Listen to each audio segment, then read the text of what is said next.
رسوله الكريم أما بعد فأعوذ بالله من الشيطان الرجيم بسم الله الرحمن الرحيم وتعاونوا على البر والتقوى ولا تعاونوا على الإثم والعدوان। দেখেন আজকে আমরা সিলেট পাথর উত্তোলন সমিতি নিয়ে এখানে বসছি। কেন 2019 সনে আওয়ামী লীগ ফ্যাসিস্ট সরকার ভারতের একটা এজেন্ডা বাস্তবায়ন করছে যে বাংলাদেশ থেকে পাথর তোলা যাবে না। আমরা মনে করি পরিবেশের নামে আজকে পাথর উত্তোলনের বন্ধ যে করছে, এটা আসলে পরিবেশ কিছু না, এগুলোর কজ মূল হলো ভারতকে খুশি করা এবং আমাদের মুদ্রা বিদেশে পাচার করা। ভারত থেকে প্রতি বছর $5 মিলিয়ন পাথর আনা হয় এবং সেটা নিম্নমানের পাথর, অথচ আমাদের দেশ থেকে আমাদের ভূখণ্ড থেকে আমরা পাথর তুলতে পারি। সেই ব্রিটিশ থেকে আজ পর্যন্ত 2019 পর্যন্ত পাথর উত্তোলন হচ্ছিল, তখন পরিবেশ নষ্ট হয় নাই। হঠাৎ করে 2019 সনে সব পরিবেশ নষ্ট হয়ে গেছে, এটা মানা যায় না। আমি মনে করি এটা ভারতের চক্রান্ত, এটা ভারতের ইশারায় করা হয়েছে, তারা যেন তাদের নিম্নমানের পাথর আমাদের দেশে বিক্রি করতে পারে।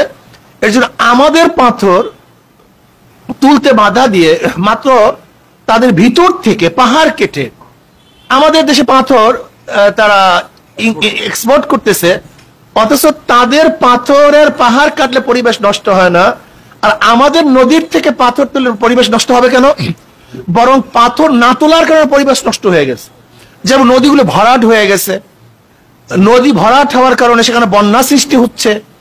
আপনি দেখেছেন যে সুনামগঞ্জ সিলেটে কখনোই বন্যা হতো না, এখন বন্যা সৃষ্টি হওয়ার কারণটা কি? দ্রুত গতিতে পানি না নামার কারণ। আর পানি নামবে কিভাবে? যেহেতু পাথর ভরে গেছে আর উত্তোলন করতে বাধা দেওয়া হয়েছে।